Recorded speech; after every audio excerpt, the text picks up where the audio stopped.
Assalamu alaikum qarindoshlarım, qanday ahvolingizlar? Salomat turdingizlarmi? Tan saqlıq to'pimga xush keldingizlar. Mana Allohning iznisi bilan pat arada ro'za Ramazon kelyotidi. Shunga bu ro'za tutish bilan bizniki badanimizning munosabati, ya'ni biz ro'za tutganda badanimizdagi a'zolarga bo'lgan ta'sir qanday bo'ldi, sog'lomligimizga bo'lgan ta'sir qanday bo'ldi degan nuqtada qisqacha to'xtalmoqchi edim. Muşu biz ro'za tutgandan keyin badanimizdagi a'zolarda, bir qism a'zolarda qanday o'zgarishlar bo'ladi degan nuqtada so'zlayman. Ikkinchidan payg'ambar tibobati degan kitobdan bir qism joylarni payg'ambarning ayni vaqtida so'zlagan so'zlarini misol olaman.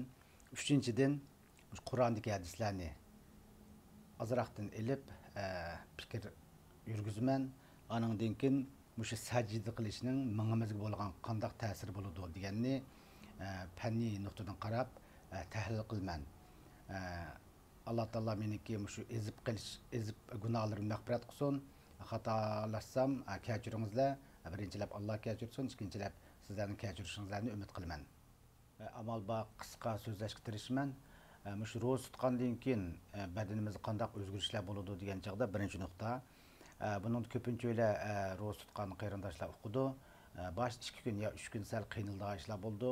Ba'zi qarindoshlarimiz qiynalmasligi mumkin. 3 gün o'tgandan keyin shundaq badallar yenilik holatga keladi.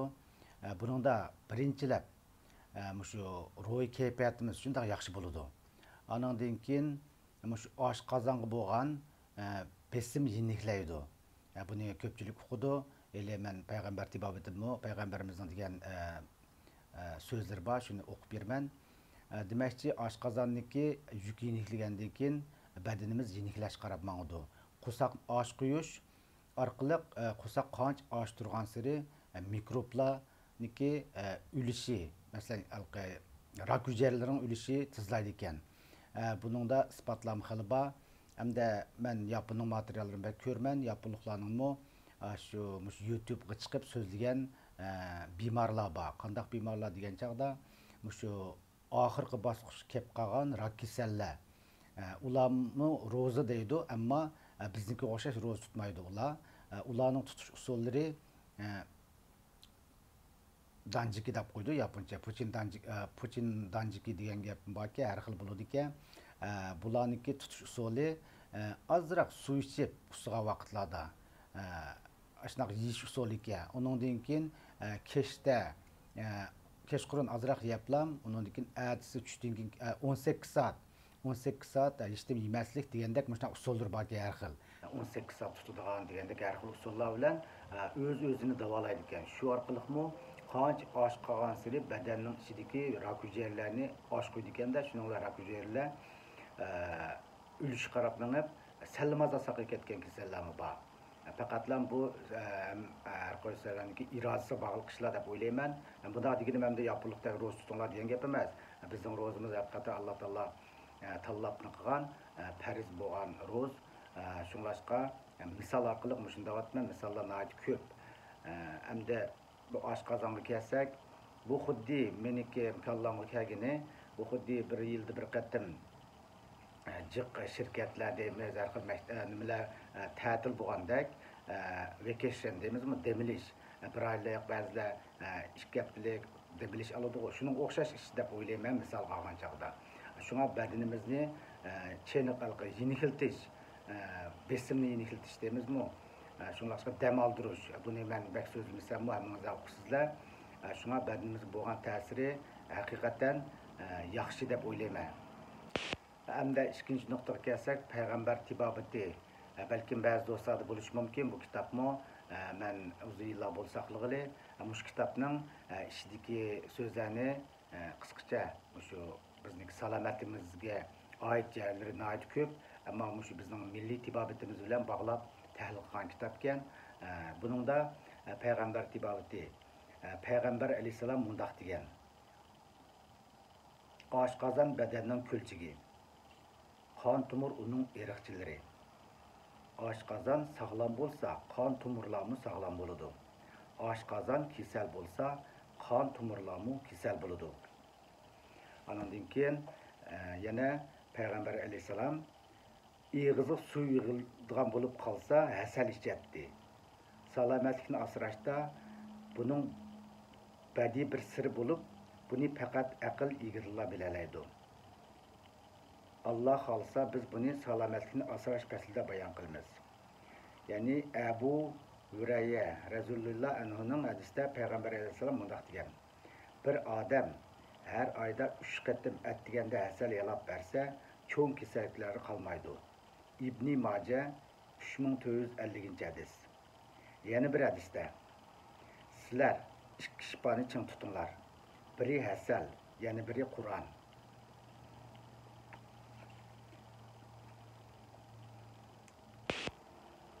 Ebu Bekri Sıddık Resulullah anhu ben Peygamber aleyhisselam'nın Allah'tan işenç ve sağlamlık soranlar.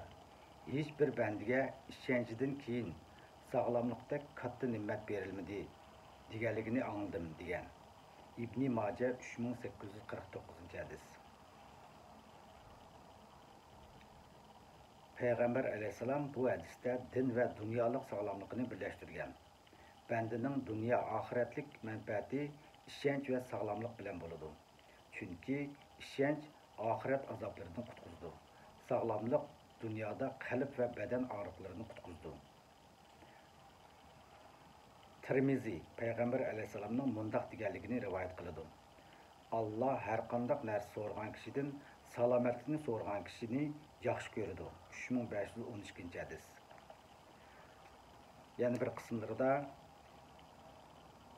şu yemek içmek kısmında Peygamber aleyhisselam öz halkı adeti boyunca yemeklik yeydi. Göç, meyve, nan, hurma ve onundan başka narsalarni yeydi. Peygamber aleyhisselam ko'ngli tartmagan tamoqni mecburi zo'rlab yemaydi. Bu sağlamlıkni asrashdagi muhim qoida.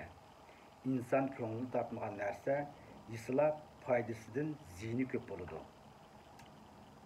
Peygamber aleyhisselam go'shtni yaxshi ko'radi. U yana qo'l va tag'oq go'shtlariga amroq edi. Shunga Yahudi ayol tag'oq go'shtiga zahar salgan. Peygamber aleyhisselam halva ve hasalni yaxshi ko'radi. Deganda qismlari bor. Bu kitapta hakikaten ko'p isil gaplar, so'zlar bor. Peygamber aleyhisselamning ayni vaqtidagi hadislari, so'zlari desak bo'ladi.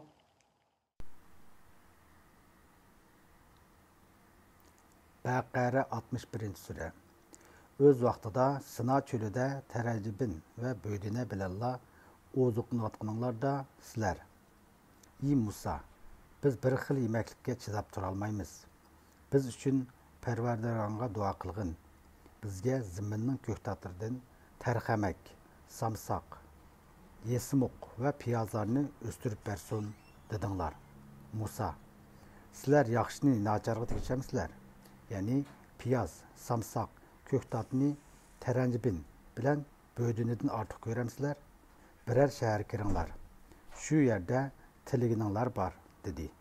Ular xorliqda, muhtojlikda qoldi. Allah'ın g'azabiga tegishlik bo'ldi. Bu ularning Allah'ın oyatlarini inkor qilganliklari, payg'ambarlarni nohaq o'ldirganliklari tufaylidan bo'ldi. Bu Allah'a osilik qilganliklari ve haddidan oshganliklari tufaylidan bo'ldi. Bu hadisdan men shuni his qildimki, ko'pincha bilamiz, buningda yaxshini nacharga tegishhamsizlar degandan o'zimning fikri, hamda bu Qur'on kitobida fikr yurgizinglar degan deydigan gaplar borki, ozg'an bo'lsam Xudoyim saqlasin, Xudoyim o'zi kechirsin. Buningda demakchi mening chiqargan yakunim shu ko'ktatlar hozir dunyoda butun ko'ktat yeyish, uningdagi meva yeyish bekni bo'lib ketdi, go'shtni targ'ib qilmaydigan bo'lib qoldi. Albatta, hammalar undoq emas. Shundoq bo'lsa-mu, mushuningdan go'sht bilan tatliqniki taranjibin deganni bir qarindishim menga tushuntirib qo'ygan. Bu taranjibin degani bir o'simlikdan chiqadigan tatliq ekan. Tatliq bir chang, o'simlikning chang'idan chiqadigan tatliq narsa o'xshaydi. Yani şuna demekçi bu böğdüğüne göçkü qarab mağdı, bu taranjibin degan tatliq narsa ekan. Şuna demekçi şu göçnün nəhayət faydalıqlığını aldın qıtdım mı, mən sözlügendim. bo'lib qo'y go'shtiniki. Buningda men qo'y go'shti lekin nihoyatda tumir moddasining mo'lligini so'zlagandim. Şun demakchi, shu go'sht bilan tatliqning, bo'lib tatliqning ichida boya degandek asalning badanimizga bo'lgan foydasini nihoyat aniq qilib tasvirlabdi. Ananiki Luqman 13-sura. Biz Luqmanga haqiqatan hikmat ato qildik. Uningga aytdikki, Allohga shukr qilgin. Kimki shukr qiladi ekan, o'zi uchun qilgan bo'ladi.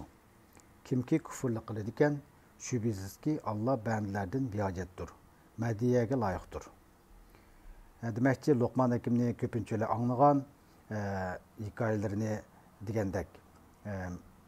Luqman hakim doktorlar otasi deb ta'riflanadi ekan, 3000 yil yashagan degan rivoyatlarim bor ekan. Shunga Luqman hakimniki o'g'li qilgan so'zlari degandek so'zlarni ko'pincha qarindoshlar biladi deb o'ylayman. Shunga men YouTube kanalimdami Luqman hakim to'g'risidami azroq so'zlagandim. Qiziqadigan qarindoshlar bo'lsa ko'rib baqsa bo'ladi. Ular qo'rqinchdan tikilib qaraya olmaydi. Ularga xorliq yuzlandi. Ular dunyoda sog'lom chog'larida sajdaga da'vat qilingan edi. Ular sajdadan bosh tortdi. Isra 85-sura. Ular sendan ruhning mohiyatini haqida so'rashdi. Ruhning mohiyatini Parvardigorim biladi degan. Sizlarga faqat ozgina ilm berilgan. Bu oxirgi nuqtasi 4-nuqta shu sajda bilan mingning munosabati qanday bo'ladi deganlikka tushundirishi. Badada qonga eng ko'p ehtiyoj bo'lgan yer mingidir. Ammo qonni eng tasta yetkaziladigan a'zomum mingidir. Inson mingisiga eng yaxshi qon yetkazib beradigan harakat bo'lsa sajda harakatidir. Namoz qilganlarning divanlik kesiliga giribdor bo'lish xavfi bu sababdan tuvan bo'ldi degan so'zlar bor ekan. Men demoqchi, shu mingimizniki yig'inligi odatda 1400 gram atrofida bo'ladi ekan. O'tir hisobda shunday bo'ladi. Albatta har bir odamga o'xshamaydi. Anandan keyin bu mingimizda asosli shu ikki hujayradan tuzilgan bo'ladi. U hujayra nima hujayra degan chog'da shu nerv hujayra bilan yana birisi Gurya hujayrasi deydi-ki, Gurya hujayrasi faqatlam shu mingimizga oziqlik yetkazib berish, shu minga hujayrasini ta'minlash, har xil oziqliklar bilan ta'minlash rolini o'taydi-ekan. Uningdan keyin shu mingimizniki oldini shu pastki taraf qaratib sajda qilgan vaqtida bu mingimizning shu oldingi qismi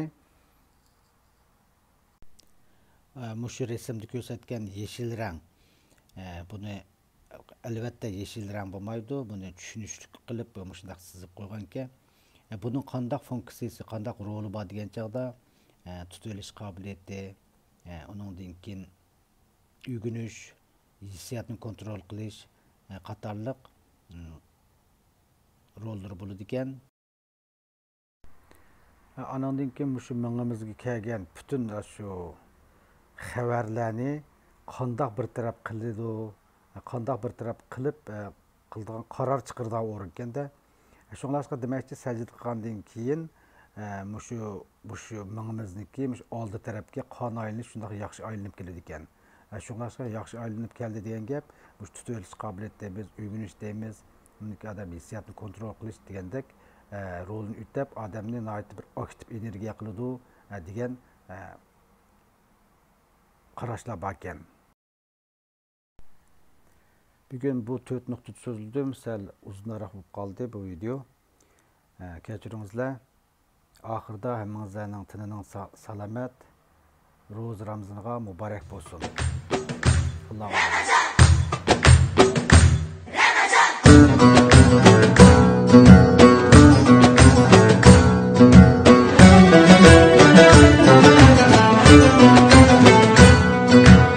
Yoshni ham kuldirib, qalbga surur to'ldirib, do'stlarni suyuntirib, Ramazon keldi, Ramazon.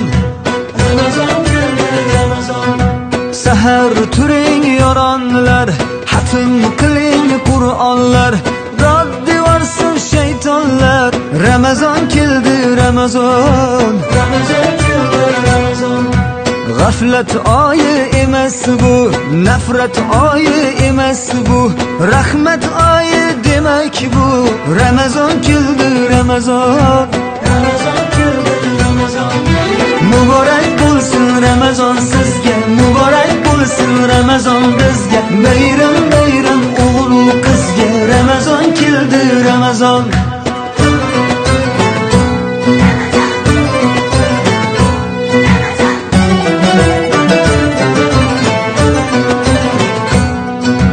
Sergaklik vaqti bo'lgan, mo'minning ahdi bo'lgan, islomning fathi bo'lgan.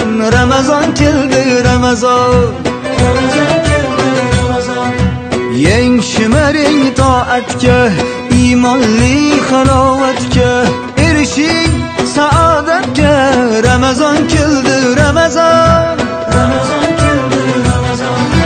Muborak bo'lsin Ramazon sizga, muborak bo'lsin Ramazon bizga. Bayram bayram o'g'il qizga, Ramazon keldi, Ramazon.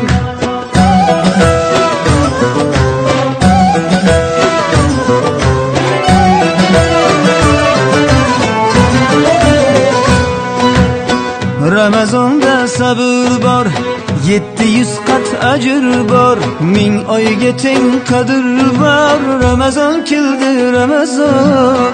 Bu oy mardu maydondir, bandam degan Rahmondir, kutib turgan rayyondir. Ramazon keldi, Ramazon, Ramazon keldi, Ramazon.